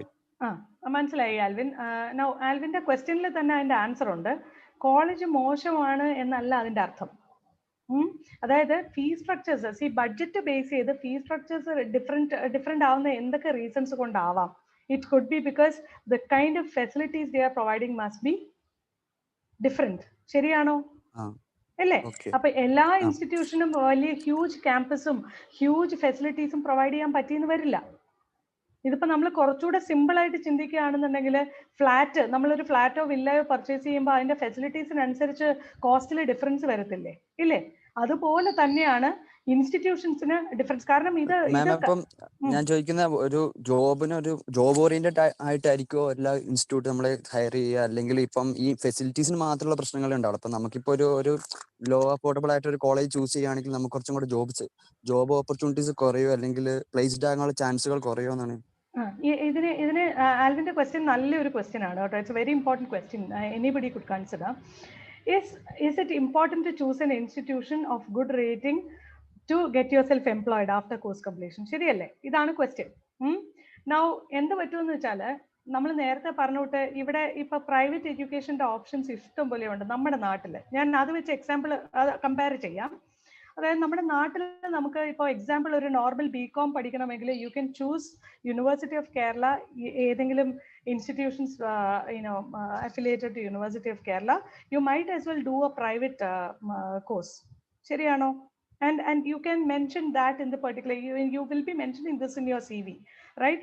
CV യിൽ നമ്മൾ എഴുതുകയാണ് I study from Rajagiri Business School എന്ന് എഴുതുകയാണ്. അതും ഇപ്പം നമ്മൾ ഞാൻ not to offend any institution, but എനിക്ക് പേരെടുക്കേണ്ട സിറ്റുവേഷൻ ആയതുകൊണ്ട് ഞാൻ പറയുകയാണ്. ഈ പ്രൈവറ്റ് ഇൻസ്റ്റിറ്റ്യൂഷൻസ് ഉണ്ടല്ലോ, like our college or let's say നമ്മുടെ ചാന്ദ് അക്കാഡമി ഒക്കെ കേട്ടിട്ടുണ്ടല്ലോ, ഇതെല്ലാം ഇൻസ്റ്റിറ്റ്യൂഷൻസ് ഓഫ് റെപ്യൂട്ട് ആണ്. പക്ഷേ when it goes to an എംപ്ലോയറുടെ ആറ്റിറ്റ്യൂഡിൽ റെപ്യൂട്ടഡ് ആയിട്ടുള്ള ഇൻസ്റ്റിറ്റ്യൂഷൻസിൽ നിന്ന് പഠിച്ചിറങ്ങുന്ന ഒരാൾക്ക് ഓൾറെഡി ഒരു സർട്ടൻ ലെവൽ ഓഫ് സ്കോർസ് അവിടെ ആഡ് ആവും. ശരിയാണോ? മനസ്സിലാവുന്നുണ്ടോ? അപ്പോ നിങ്ങൾ ഈ പറയുന്ന പോലെ നമുക്ക് ഇവിടെ നമ്മുടെ ഇൻസ്റ്റിറ്റ്യൂഷൻസ് അറിയാവുന്നത് പോലെ, ഇപ്പൊ ഞാൻ പറഞ്ഞു ചാന്ദ് അക്കാഡമി പറഞ്ഞു, അവർ കോളേജ് പറഞ്ഞു, പിന്നെ യൂണിവേഴ്സിറ്റി ഓഫ് കേരള അഫിലിയേറ്റഡ് ആയിട്ടുള്ള ഏതെങ്കിലും ഒക്കെ കോളേജസ് നിങ്ങൾ നോക്കി, ഇപ്പോൾ ആർട്സ് കോളേജ് പറഞ്ഞു, അല്ലെങ്കിൽ നമ്മുടെ മാർവാനിസ് കോളേജ്, ഇങ്ങനത്തെയൊക്കെ കോളേജസിൽ പഠിക്കുന്ന കുട്ടികളും അല്ലാതെ പ്രൈവറ്റ് ലേണിംഗ് ചെയ്ത കുട്ടികളും തമ്മിൽ നമ്മൾ ഡിഫറൻസ് ഒന്നുമില്ല. The qualification is the same, but where does a comparison come at the kind of exposure they have had. ശരിയാണോ? അപ്പോൾ ഈ same consideration employers in all parts of the world ഉണ്ടാവില്ലേ? ഇല്ലേ? അപ്പോൾ this is why I was saying it is very important when you choose an institution, fees is not the only factor to be considered. അവിടെയാണ് difference വരുന്നത്. ഇപ്പൊ Alvin പറയുന്ന affordability factor മാത്രമാണ്, പക്ഷേ ആൽവിന്റെ ബാക്കി എല്ലാ പാർട്സും including your language skill, your presentation, your as an individual you are strong enough എന്നുണ്ടെന്നുണ്ടെങ്കിൽ qualification just becomes a supporting evidence for you to show that you are competent.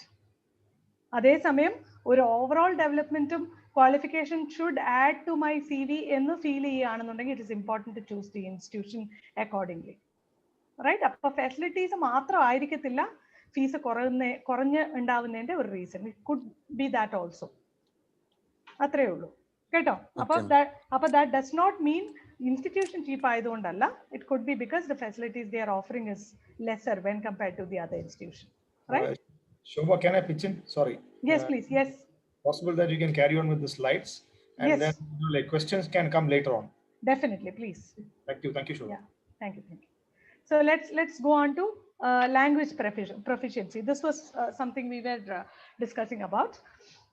Now, see, I know the first point would not be a happy point for everyone who is choosing other countries, but this is just an opinion and an indicator. Majority English speaking country would be an ideal choice for an international student. Now, if you understand why, നമ്മുടെ കയ്യിൽ ഏറ്റവും easy ആയിട്ട് accessible ആയിട്ടുള്ള language നമ്മുടെ mother ടങ്ങും നമ്മുടെ next whatever language you have learned as a second language, right?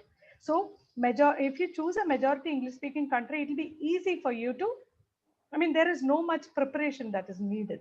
But if not, it is ideal to know at least the basics of the local language of the country. This is where, Alvin, I have the answer for you. Now, what happens is if you are traveling to Germany, it is ideal to have the basics of German language, because otherwise, in the Batonarayama, you will not be able to actually work part-time also. Karna, the locals are mostly competent in their language, right? And you have no clue of what is happening. Apo, as he rightly said, I don't know if anybody has noticed, Alvin was talking about a B2 and an A2. For your understanding, I'll tell you, B2 is a level, a language competency level, and it is a language competency level where a person who has a B2 level of language skill means that he's a competent user, which means he can fairly well enough use the language, right? And there is a level called C1, which means he is competent to use the language as good as a local. Local in the sense, a person who is, from that particular country, right? So up to level B2 clearly means that you can fairly well enough use the language. So it is always ideal you learn up to level B2, which is good. And why is the university saying we need only A2? Have you assessed the reason why? The reason could be they must be providing language training also along with the course. most of the institutions, Germany, France, you choose any other institution, they will give you additional training on their particular local language also. So you don't really have to worry about not knowing the language. But yes, I would sincerely recommend you having clear basics of the local language. Because if you have chosen to study in Germany, it is important that you learn the basics of the language. So your first step towards studying abroad is correct, Alvin, because you've chosen to do the basics of the German language, which is good, right? Moving on. The golden question again, are there opportunities without language tests? Has anyone got an answer for this? Option undo. Can anybody study in any country without an IELTS or a TOEFL or whatever language in a proficiency test the country is asking for? Are there opportunities? UK. Yeah. Yes. UK provides the opportunity, right? How does the Based country? on our Exactly. +2 mark. Yes, exactly. For the information of others, there are countries and institutions which are not very keenly looking only at language proficiency test results to assess your language skill. Now they do consider your +2, the scores that you've had in +2 in particularly in English. They do consider that. They feel that the education system is great and the education system certifies that somebody who has obtained more than 70% in language in their +2 is competent enough to use the language. That is their inference. Okay, so there are institutions and there are countries which are accepting applications based on +2 English scores, and ideally it should be more than 70%. Most of the institutions are specific on that, and there are institutions which are accepting you without IELTS in France, in Germany also. There are certain institutions, they are more keen on the German language qualification, not the IELTS or the TOEFL, right? So there are institutions like these also. And the next one would be courses offering language training too. This was what I was saying, Alvin, because most of the master's degree qualifications, they do offer the language training also alongside the course, right? So even if you don't have any basics in the particular language, there is absolutely no problem. You can actually travel to the country and start studying the language.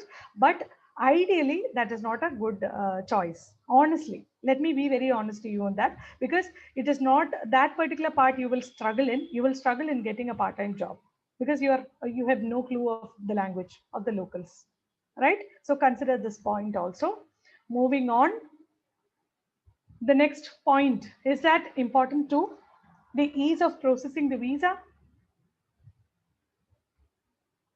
Now, we had all the points satisfied. Let's say you got a good scholarship, you got a good institution, you got good payment scheme, you got an institution without requesting you for an IELTS score, everything you got. But you come to know that the visa processing takes ages. Would you be happy? Alvin is going to be sad because of this, because Germany appointments itself takes quite a lot of your time. But it should be okay. You will get appointments, not a problem, but it takes time. Okay. So processing time needed is a point of consideration for many. Because for us, the results comes out. When does your results come out? Your degree results normally comes out by April, May, June, right? Or maybe later also. So most of the institutions abroad, they have their institution opening time like what we have here in June, July. Most of the universities and foreign institutions have their intake terms as September, October, or Jan, Feb, right? So we should be basically it is like whoever has missed the September, October intakes, they will be available to join for the Jan or Feb intake. That is how it is actually mapped. Right? So the visa processing time, if for example, the visa processing time is 3 months, can somebody apply for a course starting in September in July? You cannot, right? Because there are many other processes also, right? So that is also one point of consideration when you're choosing a country to study in. If you are in a hurry-burry, if you want to seriously travel within, let's say within no time you want to reach the country, then ideally you should be looking at the processing time for the visa, right? And the maintenance funds requirements. I'm sure there are people who have inquired for Australian education, for Canadian education, for UK education, for German education, many other countries as well. Different countries have maintenance funds requirements to be totally different from each other. Now, these are the areas where you have to consider when you're choosing a country. Now, Australian education system is famous for being very costly. Yeah, costly in the sense you will have to, it is like the kind of maintenance funds you have to show itself is on a pretty high side, right? But there are so many who are traveling to Australia as well. So it depends on the previous slide I was saying, like affordability depends on your pocket, your budget, right? So if it is fine for you, the maintenance funds requirements is something to be looked at. For instance, let me give you an example. Now for Canada, the maintenance funds are required to be transferred to a Canadian bank account, if you are aware of this. If you are not, you can search. It is called as GIC, okay, wherein the Canadian institutions insist or prefer having students who have transferred their maintenance funds already to Canada before traveling to the country. Once you get your visa done, the GIC account will eventually release the maintenance funds required for you month on month. That is the model they follow. Now in UK, if you look at UK, they only require you to show funds in your bank account required for 9 months, no matter whatever your course duration is. If your course duration is 3 years also, they only require you to show maintenance funds of 9 months, and that will fall below, let's say 10 to 12 lakhs, if you say in INR. Yeah, and the funds are to be maintained only for hardly 28 to 30 days. While certain other institutions require you to show that you have had these funds for 6 months or plus. So this depends on the country that you're choosing. So this also has to be a point of consideration. And there are certain institutions who, certain countries who ask you to show your, annual income of the family. So if the annual income is not matching to their requirements, then also there comes problems. So consider this also, right? Ease of the kind of maintenance funds you would require to show to a particular country. And most of the countries, believe me, trust me, most of the countries are accepting education loans as proof of having maintenance funds. Okay, we'll discuss on this later. So I hope, sorry. Shall I interrupt? Yes, please, if it is a quick question. Yeah. Ma'am, maintenance funds education loan ആയിട്ട് എടുക്കാൻ പറ്റും? പറ്റും. അതാണ് ഞാനിപ്പോൾ പറഞ്ഞത്. There are certain countries which are accepting the maintenance funds as your education loan. Loan sanctioned paper ഉണ്ടെന്നുണ്ടെങ്കിൽ you don't require anything else. You only have to show that you have a loan sanction for the appropriate amount. മനസ്സിലായി? UK ഒക്കെ അങ്ങനെയാണ്. UKക്ക് if you have let's say odd ഒരു 20 lakhs ന്റെ loan ഉണ്ടെന്നുണ്ടെങ്കിൽ ഒരു 10 to 12 lakhs becomes your maintenance funds, and the balance amount, if you have some amount to pay for your tuition fee, you can easily show that as your maintenance funds document. Most of the countries are accepting that. It depends on the country that you're choosing. Okay. Thank you, ma'am. Because basically അതിന്റെ പിന്നിലുള്ള logic എന്താന്ന് പറഞ്ഞുതരാം. When somebody is given see the burden lies on your country. Am I right? When a bank in India is providing you a loan, the liability lies in your country, right? Yeah, right. That is your problem basically for the foreign institutions, right? They do accept this. They also consider the fact that you are a trusted customer, which is why you have got such a big loan, right? Okay, so that is also a point of consideration for institutions. So they do accept education loans as a proof of maintenance funds. And the other point is application costs. I am not sure if everybody has understood what this is. Now, basically, this means there is a cost involved in the visa application, right? Now, visa application cost for different countries is different. For Canada, it is how much? Anybody knows? Visa application cost? No one knows, I guess. Let me tell you about UK. UK, the visa application cost is around 35,000 rupees. Plus, you will have immigration health surcharges also, which means you will have to pay for your medical emergencies in the country upfront before traveling.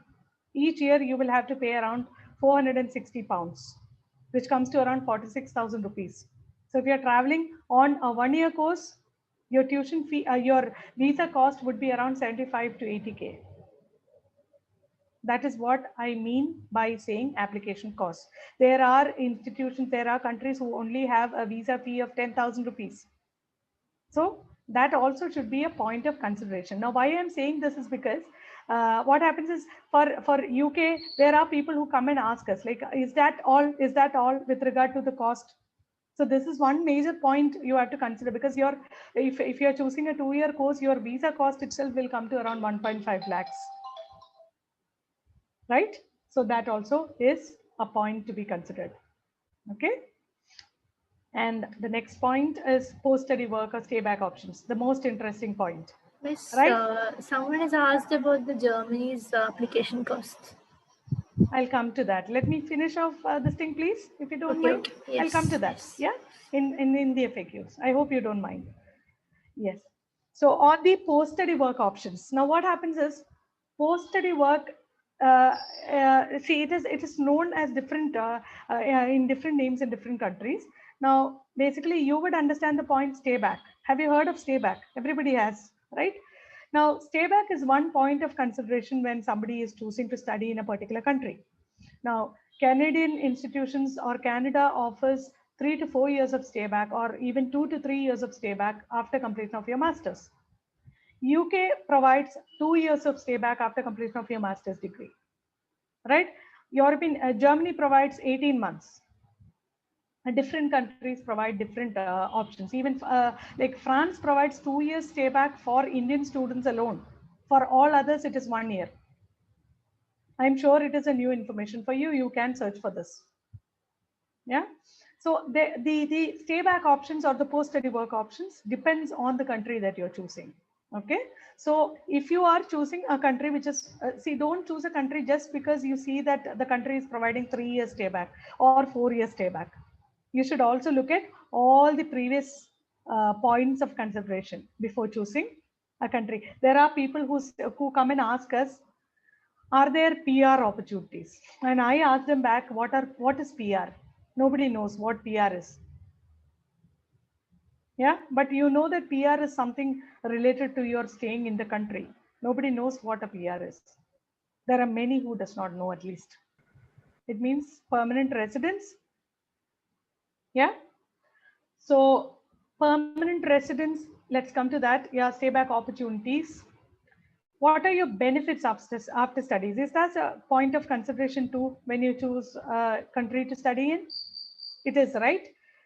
Now, post-study work options are provided by most of the countries. Stay-back options are provided by most of the countries, but there are countries which are not providing those too. UAE has a lot of education institutions, but hardly providing stay-back opportunities. But now I think there are differences. Yeah, across the globe. Now, permanent residency options. What is permanent residency? It basically means you can reside in the country after completion of your studies. Now, this is one point where you have to carefully analyze and consider and understand certain points. Now, all those who are traveling to Canada, all those who are aiming at traveling to Canada have to inquire about one more point. Even if you complete a qualification in Canada, after that also you will have to appear for your IELTS in order to apply for PR, if you are aware of this, right? If you skipped your IELTS requirement from here, you will still have to score enough points required to be a permanent resident in Canada. You will have to clear the points. It is based on points. I hope everybody knows this, right? Canada assesses your applications based on points. So you need to have enough points required to apply for a permanent residency, even if you complete a qualification from the country. Please research on this too. When you are traveling to a particular country, what are the requirements to apply for a PR after your studies, right? It is possible, definitely possible, but there are certain conditions associated with it. So you have to go through that as well. What are the entrepreneurship opportunities? I don't know if everybody is interested in this topic, but yes, there are many startups. There are many, students who have this entrepreneurship. They're pregnant with their ideas. So they really would want to explore the opportunities of entrepreneurship in the country. Most of these countries are welcoming entrepreneurs. So if you are an innovator, if you have ideas, if you have good talented, mindset to actually be an entrepreneur, there are options available in most of the countries, right? So don't only look at the labor market. You can also consider entrepreneurship if you are keen on that. Now, further study options. There are many who ask us, like, are there options where I can extend to an MPhil or a PhD after completion of my master's? Yes, there are options. You can, continue your studies within the country itself. You really don't have to even travel back to India to apply for a further study option. You can actually apply for the same from within the country where you are already, right? So there are options on that also. So to sum up, these are the points you should consider when you're choosing a particular country to study or work in, right? Let's just quickly go back to all the slides. It's what all are the points? The location is a very important point of consideration. The ranking of the institution you are choosing is very important point to consider. Affordability is a very important point to consider. Then language proficiency matching to that particular country is very important to be considered. And then ease of processing the visa is very important to be considered. And finally, the benefits after completion of the studies are also very, very important to be considered before you choose a particular country to study in. Right? I hope I've covered the points. Now I think we can move on with the FAQs, the questions you have. Cessna, how much time do we have for the FAQs, please? I'm not sure if I took more time. I think we can go for 15 minutes. Excellent. Or we look how the questions will come. Definitely. Okay. Okay. Excellent. Excellent. Yes. Go on, please. So questions? Ma'am, myself Vaishak. Yeah, Vaishak. Yes. Ma'am, ഞങ്ങൾക്ക് education loans ആയിട്ട് എന്തൊക്കെ options ഉള്ളത്? Education ഏതൊക്കെ loans. ബാങ്കുകളാണ്? See, nationalized banks, all nationalized banks are providing education loans. All nationalized banks overseas education education loans provide ചെയ്യുന്നുണ്ട്. Sorry? Shobha, possible that you can speak? Yes, sorry? Possible that you can speak in English? You want me to speak in English, right? Yeah, no problem. The question came in Malayalam, so I thought I should answer in Malayalam. No problem. Yes. So as I was saying, see, education loan, almost all nationalized banks are providing. From India, almost all nationalized banks, you name it, you have it. Yeah.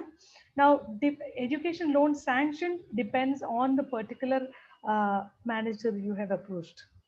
And I'm serious on that. Okay, not every manager says that, yeah, we are welcoming education loans. There are certain banks which are happy to support with the education loan. There are certain banks who discourage also. But in the entirety, almost all nationalized banks are providing education loans. Now, Vaishak, specific item, do you have anything to know about that? Now, basically, I'll give you one more information. No, I'll give you one more information about education loans. Now, for education loans, it is compulsory for foreign education that you need to have a collateral security given, because if you want to study locally in an Indian institution, you don't really have to give them any collateral security as such. But if you are choosing to study in a foreign university, most of the universities insist on you providing them an appropriate guarantee. Appropriate guarantee in the variant, they prefer this thing, property to be given as a guarantee, because there are many defaulters. Yeah, there are many who did not bother to make their payments. So that has actually led the banks to believe the fact that nobody is going to come back and pay, because you are more concerned about getting yourself settled in the country than paying a debt which our country has given you, right? Sure, right. So that is a factor. Yeah, I hope you get it. Vaishak, bank you choose any bank. Ideally, one more thing I'll tell you, that you and your parents have bank accounts with State Bank of India and Vijarigya. And then you approach Central Bank of India asking for a loan. Do you think that is justified? No, I don't think. Quite obviously, it is not. The reason being, see, you're doing all your banking with State Bank of India. Now, when you're choosing a bank, that clearly means that you are choosing them as your banking partner, right? So when you're banking with another bank and then coming back to a new bank and asking them for a loan, their first question would obviously be, why didn't you apply to your existing banker? So if your existing banker says that I cannot provide the loan, that clearly means that you don't have the credit standing which the bank is looking for, right? So ideally, you should first be applying to the bank where you or your parents have a bank account. It will be easy for you to actually crack the opportunity of an education loan. Yes. But most of them go to another bank because of the interest rate, right? Well, interest rate, as I said, nationalized banks have a unified interest rate pattern. It is not that it's not much of a difference actually. Maybe 1 or 2% differs in different institutions, but it was all under the RBI. So quite obviously, it is going to be the same interest rates in almost all banks. Not much of a difference, to be honest. I have seen the difference. That's why I'm asking. Sorry, I didn't I get have that. seen the difference. For example, for State Bank of India, it's around 12 to 15%. Then there are some private banks that offer around 8 to 9. That's the difference. Well, you seriously will have to check that again, because a private bank offering 8 to 9% and SBI offering you a higher rate is never possible. There are a lot of questions coming in the chat box. Yes. Okay. So can we allow that questions to be asked? Yes, please. Okay, there is a I hope that question answers. from Joy. Mm. Yeah, ma'am. Can I there stop is the a screen? question from. There are Ma'am, can I questions ask from? a question in Yes, chat please. box? Okay, it's a question from Joel. Is it possible to get a good abroad jobs without having a foreign institutional qualification? Sorry. That's a good question. Now, the question basically means like without a qualification, is it possible for you to get a job, right? Yes, ma'am. Now, I have a counter question for that. Now, what happens is, see, when you apply to an employer, okay, when you apply for a job to an employer saying that you have completed from in India, that's what I'm saying. If you apply to an employer in India saying that you have completed your graduation from a foreign institution, the acceptance rate would be pretty good here, right? But when you apply to a foreign institution saying that I have completed my graduation from University of Kerala, I am applying for a senior position, do you seriously think they will accept? This is where a student visa becomes important. This is where we keep telling you that it's easy to get yourself employed in a country abroad, but if it is backed up with a qualification, they also feel motivated and happy to hire you. The reason being, you've done an education from their country. Am I right? You get my point? So it is definitely, I won't say it is not possible, but yes, it will be a factor of consideration when you apply for a foreign institution, foreign employer for a job with a qualification from India without a foreign qualification, right? Yeah. Okay, ma'am. The next question Next was question. from Roshan. Okay. From He asked where? that I wanted to Rohan. Okay. No, I didn't get the question, dear. Come again. Okay. He asked that I wanted to know what all do universities consider when they admit students. Where is that question? I did not get that question. Sorry. From Rohan. From Rohan. What is the question? Can you please read that once again? Okay, he asked that I wanted to know what all do universities consider when they admit students. Yes, I saw the question. Sorry. Thank you so much. Yeah, I'm Rohan. I wanted to know what all do universities consider when they admit students. I meant academics. Yes, quite obviously, Rohan. The point is there in your question itself that academics is one major point of consideration when foreign universities look at your profile. Now, when I say academics, the entry requirements differs for different institutions. It is not all the same for every institution.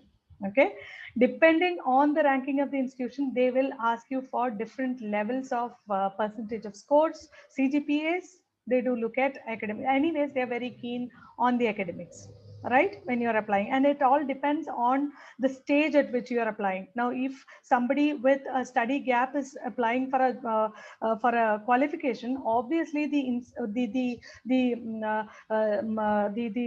concentration would be on the kind of experience you've had.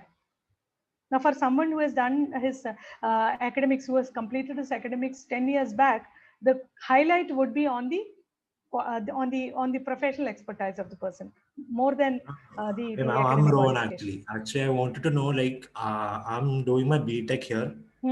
Okay, actually my first year. So after this, do they consider our GPA or our 12th marks and all? No, they consider your CGPA only. See, 12th marks, please do not confuse with that. Now, 12th marks is considered by UK universities. Specifically, your English score is considered for being considered as a person who can, basically converse well in English. Nothing else. Oh, so it's just the undergrad GPA. It is definitely the undergraduate degree that is important. Okay, ma'am. Okay. Thank you. Yes. Excuse me, ma'am. Yes, please, Narendran. Ma'am, yes, ma'am. I have a doubt regarding the gap year you said before. The gap year, I'm actually graduating in 2021 next year, and if I'm planning to go abroad by 2022, maybe by September intake or so, and the applications might open by October, November months, right? Many admit cards. That's right. Yeah, so then is an experience necessary, because it's still I'm taking a gap year, right? Because I pass out at 2021 and then joining by 2022. But then the gap between graduating and applying is just 3 to 4 months or so, between May or April and October and November. So still there is a small gap there. And then is a reason necessary, or is an explanation necessary there? Definitely, yes, Narendran. Now, see, what happens is, I have a clarification also to make there. Now, when you say gap year, that is a different usage. Now, you could search this, what I'm telling you. Now, gap year is something that is accepted by universities in foreign countries. Now, what gap year means is, for instance, somebody who has completed a +2, he wants to apply for a medical degree in a foreign country. Okay. Now, the person will be interviewed by the university. This has happened for a student here. Now, what happens is he gave the interview with the university. They were very happy. They gave him the offer also. But in the offer letter, they had mentioned about a gap year. Okay, they had insisted on this guy to be taking a gap year from studies and then joining for the next year. Now, what this gap year then meant was, the university specifically wanted this person to work with a doctor. When I say work with a doctor, he means to assist a doctor, be with a recognized doctor full time, and for the next 1 year. And after, let's say 9 to 10 months, if he still feels that he wants to be a doctor, he can be accepted into the university. That is what then they meant as a gap year. You get it? At the end of 10 months or 11 months, they wanted the particular doctor he is recognized to give him a certification stating that this guy was with me. He obviously he won't be able to do any work because he's just should be 17 to 18. right? But he was with me. The doctor should certify, because that is basically understanding what you are going to face as a doctor. So if you're still happy with becoming a doctor, you can join in for the university. That was what then they meant for the gap year. So ideally, in your case also, when you're applying to a university, they would definitely expect you to be doing something or the other. It could be even an internship opportunity. It could be a training opportunity, but don't leave a gap in your career. Right? You should be telling them, I was doing this, and don't tell them that 8 to 9 months you got yourself trained for IELTS and then you come out with a 6.5. That is not justified. Because after 8 to 9 months, if you still were able to score only 6.5, that clearly means that your receptance level is not that good, right? You should obviously be scoring something more than 7 or 7.5 after getting yourself trained for 8 to 9 months. Right?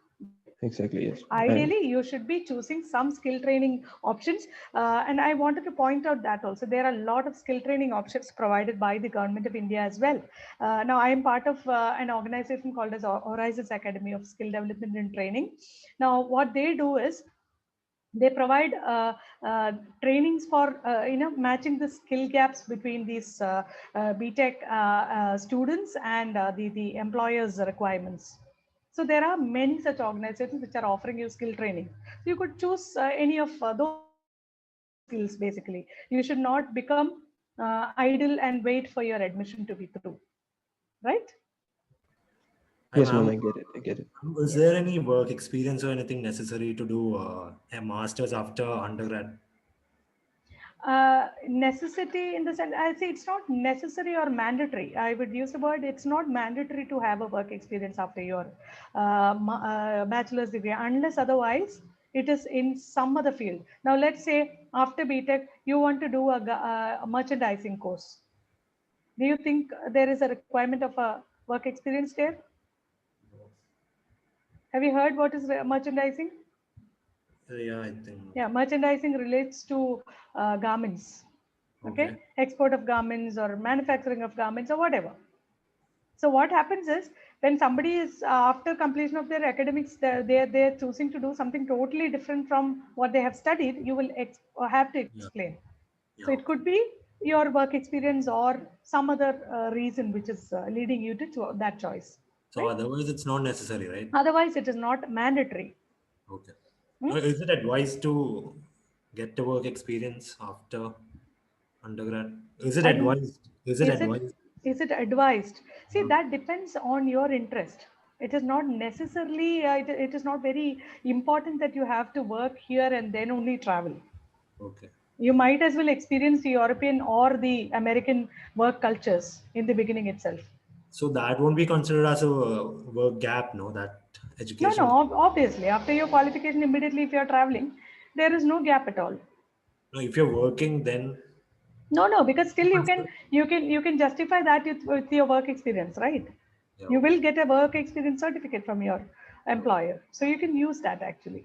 Okay, thank you. Yeah. Yes. Okay, ma'am. Can I go on to the next question? Yes, please. Yes. Lot of questions. I'm seeing them. Yes. Ma'am, can you hear me? Yes, please. Ma'am, we are getting a lots of questions in the chat box regarding scholarship. Yeah, regarding scholarships. Yeah, so I'll give a single answer for that regarding scholarship opportunities. See, every single university and every single country provides opportunities for scholarships. Now, when I say scholarships, please understand the point that when does somebody qualify themselves for a scholarship? Either he is academically so brilliant, right? Everybody has this feeling that only academically brilliant 90% pluses will be eligible for scholarship, but that is not the case with all institutions. What happens is there are certain criterion that we have to match for being eligible for a scholarship. So almost all institutions, all countries are providing scholarship opportunities. Look at the British Council's website to see almost all sorts of scholarship opportunities the UK government is giving. Even the CIC shows a lot of opportunities. Even the university websites, you choose any university's websites, they will definitely have a section where they explain about the bursaries and the scholarships they are offering. So there are a lot of opportunities for scholarships also. It is that we are not exploring this. This is why I was saying you have to explore the opportunities for scholarships as well. We can guide you on that also. Okay, in case if anybody of you seriously wishes to have understanding of whether you are eligible for scholarships and all, you can definitely connect back to us. We'll give you the clear understanding of how you can apply for a scholarship, right? Now, question. I'll read from the last question from Sanjana. I think we have volunteers. They will read out the relevant questions. Yes, please. Thank you. That will be helpful. Thank you. Who has joined our college in second year because he has done his diploma first and joined as a lateral entry. Okay. So in his mark sheet, no, he will be having marks from the third semester only. Huh. So is this will be a problem for the institution which he is applying? Absolutely not. Akshay, it will not be a problem. The reason being, see, when you get I don't know if you have seen a transcript, a mark list after your lateral entry. Now, what happens is after your lateral entry, when you get a mark list, in that it will be mentioned as credits transfer, right? It is something called as credits transfer, wherein your credits earned from the previous qualification are transferred to this university and you are continuing this course. This is quite common in foreign institutions, so they do accept this. It is not a problem at all if you have got a lateral entry, right? Only thing is that you will have to show all the documents relating to this. That's it, nothing else. No problems at all. Hello, ma'am. Am I audible? Hello. Yes. Madam, actually, I have a question from a student who was not able to join the session. We'll be sending the recording of the same to him. Okay. So, ma'am, he has asked, in case of part-time jobs, like if we go out, rather than a job in a restaurant or a cafe, a part-time job as a research assistant or a teaching assistant in the same university that we are studying would be much better. So, in such cases, what are the specific criteria that the organization actually looks for to be considered as a teaching assistant or research assistant in the first year itself? Excellent question. Now, I'm sure whoever has asked the question is a very good academically brilliant student, because he is very confident that he will be chosen for a research assistant or a dean's assistant level. So obviously you should be having good knowledge in your academics. Only then will your academician choose you as a research assistant, right? That is the first point. And second thing is, there are likely chances. See, this question carries one more answer. Now, most of the universities, when you browse through university websites, you could also check out the part-time job opportunities which the universities post within their website. Okay, within the intranet, you will find a lot of opportunities within universities to work at. So there are a lot of options available in universities for you to work part-time, and they will pay you also, right? So research assistant thing, when you're asking me what is the condition, what is the requirement, it all depends on the particular officer who would be, competent enough to take you as a research assistant. So conditions as such, I won't be able to comment on, but it would definitely be very important to be likable and have a qualification which is recognized. Okay, thank you. Yes. Someone has asked, do freelancing can be considered or justified as work experience, job experience gap? Because they won't be able to produce a certificate for the same. Now, the question itself has the answer. Freelancing basically means it is not tied to anything. Am I right? So when you already say that you are a freelancer, that itself shows that, I mean, what would prevent you from full-time employment? There could be some reason, right? So if that reason is an acceptable reason, it should be fine. But otherwise, it will not be considered. Think with logic, whether when you're freelancing, it clearly means something is preventing you from full-time job, right? If you are able to explain this, yes, it will be considered. Otherwise, it will not be. Hello, ma'am. Yes, Vishnu. Yes. Okay, ma'am. Another question is that like in the case of countries like Germany, it is heard that like there is no tuition fee for education for students. Like for example, if the student is falling under the DAD scholarship or something like that. So so considering this sort of a totally free education, like is there any drawback for this? And is there any change in the job opportunity after this sort of free tuition fee education? Okay. Now, yeah, can I answer? Now, when the government itself or the institution itself says that we are providing completely free education, it gives you two indications.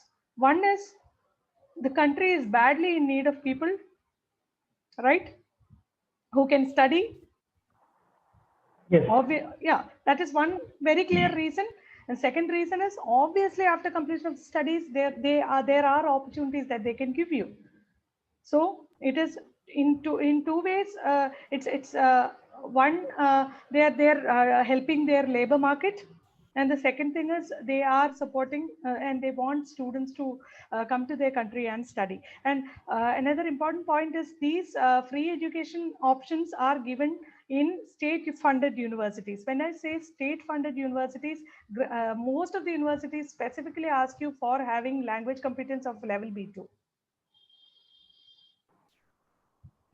Yeah, it is not that an international student can just go there and have a free education in a state-funded university without their language. You have to show some indication that you are good for the market. So that is important. Okay. Ma'am, it's again regarding scholarship. Someone is asking how to apply for a scholarship for MS in Germany or say in UK. Scholarship, yeah, scholarship applications are open. See, every year before, if let's say like if you're applying for September 2021, you will have the scholarship options open right from September 2020. Okay, and different scholarship options have different due dates, closing dates, and all. There are certain scholarships which specifically require you to have IELTS score and all. So you will have to go through the British Council. See, the legitimate websites, the government websites are of the British Council, which gives you almost all sorts of scholarships available for UK universities, and specifically the universities websites also are providing you the scholarship opportunities, how to apply, and everything is there in the university website. For this, the question was from whoever the question was from, you have to first narrow down to the institute, zero down to the institution that you're going to apply to. Maybe zero down to the specific institutions you are going to apply to. Let's say 5 or 6 institutions, and then apply for scholarships for all of them.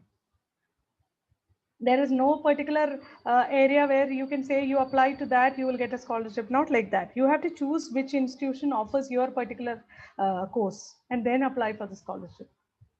Right. So British Council is actually it carries a lot of information about scholarships. So kindly go through that for UK scholarships. And the other country which he asked was which one? Canada. Germany. You asked for Germany scholarships also, right? Ma'am, Germany and UK. Yeah, Germany. UK, I was saying British Council provides a lot of information. Even Germany, DAD site provides a lot. Have you heard of DAD site? I'm sure you have, right? The opportunities are available. Yes. Ma'am, what about Canada? Canada, see, Canada in itself is a scholarship, immigration friendly country. So they are not very keen on scholarships. The reason being they have a lot of applications already, because everybody, basically is for some reason, very keen to study in Canada. So not all universities are very open with scholarships, but yes, there are universities which are offering scholarships. You will find the details in CIC website and the Department of Higher Education website.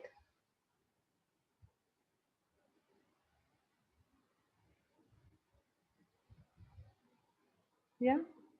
Questions? Ma'am, it's from someone who has 9 years of experience in IT field. So basically he's asking, so is it okay if he joins for a PG course in Canada? And after the course, if he's trying to do a job here, will his previous experience will be considered, or he has to join as a fresher? Akshay, I didn't get that. Come again. I heard until 10 years of work experience in IT sector, and he wishes to travel to Canada on studies. And then For a after PG that, course. for a PG After course. that, And after his course, if he joins for a job, so he will be considered as a fresher, or his previous experience will be counted by the company for which he is applying. Well, see, that depends on the employer he was working for. Now, 9 to 10 years with a reputed employer, obviously, yes, it will be considered like if it is a known organization. But if it is not that famous an organization, it depends on your skills actually. Because for a technical job, quite obviously, you will have to clear a technical round of interview.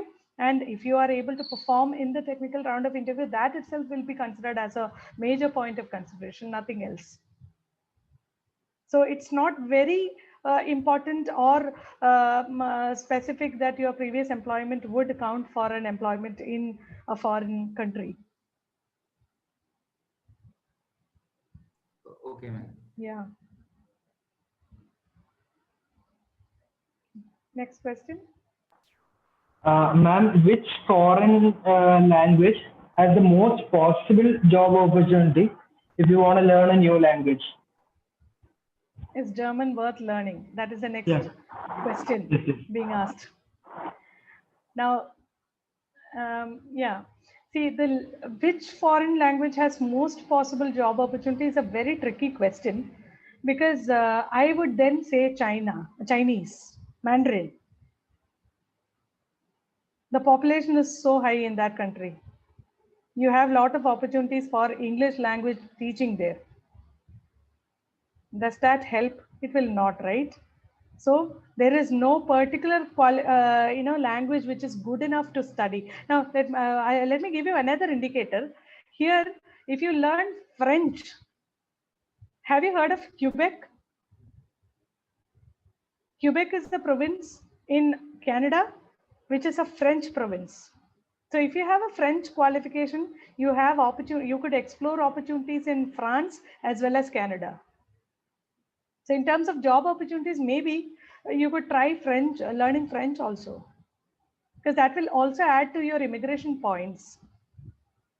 If you are aware of it, the Canadian immigration authorities also accept French language learning as a point of consideration for adding your immigration points over and above the IELTS score. For example, if you have an IELTS score, you will be given 10 points. And if you have a French qualification, you will be given additional 10 points, like that. So consider that. Even German also, yes, it's worth learning is not a question at all. It is definitely worth learning, because you have institutions based in Germany already here in Technopark. So somebody who has a German language skill would definitely be preferred by them also for employment. So go ahead. German is a very good option too. French as well. Yes? Ma'am, it's from Vaishak. He's asking, he's trying for Germany, I guess. So in his case, the tuition fee is affordable because in public universities, they don't ask for tuition fee. But the maintenance funds are high. So he's asking for what kind of advice would you provide him? And he's looking for teaching assistants or research assistants in the institution. Well, all these points are good, but then on the budget, I have no comments because I have no idea what Vaishak's family budget is like, right? So, my advice would be try for scholarship opportunities in the country. Try applying to as many institutions as you can, so that you are considered. I mean, if your academics are good, I have no idea what his profile is. So, if the academic profile is really good, you could try for scholarships also, and also try for state-funded universities who do offer masters also in without tuition fees or with good scholarships. So try those, because maintenance funds, there is nothing much we could do on that. Either you have to apply for a education loan to get yourself funded and proven that you have the enough maintenance funds required by the government. So that depends actually.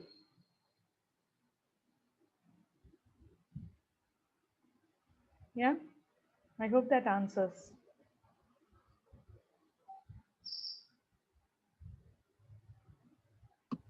Okay, So I guess we are having a time constraint. So I guess we'll wind up our session. Yeah. The questions are so many. So see, let me also provide the contact details so that in case if anybody has specific questions on their, like what Vaishak was asking, if you have specific questions, you could probably come back to me. I can guide you through with the required information. Can I share the screen once again, please? Yes, ma'am. Yes, ma'am. Yeah.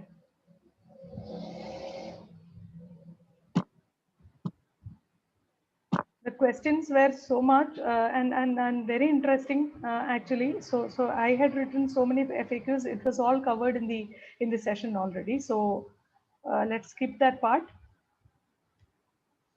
And these are the contact. Yeah, these are the contact details. You could find that that particular number that is provided is my number. So in case if you have specific questions, specific clarifications required with regard to your case, you can contact me, and that's my email ID. And these are the office details. You go through our website as well. You could provide. You could have all these details. And another important thing, as part of the Tell Me How series, we are providing specific answers to all these topics, like how to prepare a statement of purpose, how to prepare a CV, how to apply to a university. All these we are covering in those. So we'll give you details of that also. Hopefully we'll have the opportunity to again work with CET and Shastra. Let's see. Anyways, it is a great platform. Thank you so much. Okay, so as she told, she has provided her contact info. So if any of you want to contact her, please do. And I'm pretty sure that this was a really informative session. You had covered almost, within this time, you had covered almost all the questions that they had. And I'm sure that I'm taking this opportunity to thank you on behalf of Shastra CET and also CET Roots for giving us such an excellent session. And thank you so much, ma'am. Thank you very much. And I would also like to take this opportunity to express my gratitude to CET Roots. They are ever supportive in all our activities, and we look forward for their support and cooperation in all our future ventures. Thank you. And also, I would like to take this opportunity to thank each and every one of you for being an active audience. You all were very responding to whatever she was asking, and this was a very huge success because of each and every one of you. Do follow Shastra CET, and we'll come up with more sessions, more informative and productive sessions for each and every one of you.